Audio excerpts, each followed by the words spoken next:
426 அணிகள் பங்கேற்ற தமிழ்நாடு மாநில அளவிலான 19 வயதுக்குட்பட்டோருக்கான இறகுப்பந்து போட்டி நடைபெற்றது. வெற்றி பெற்றவர்களுக்கு மயிலாடுதுறை எம்எல்ஏ பரிசுகளை வழங்கி பாராட்டினார்.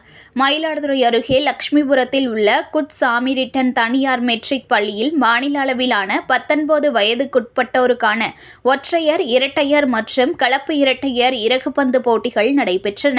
இதில் தமிழ்நாடு முழுவதிலும் இருந்து 426 அணிகள் பங்கேற்று தங்கள் திறமைகளை வெளிப்படுத்தினர்.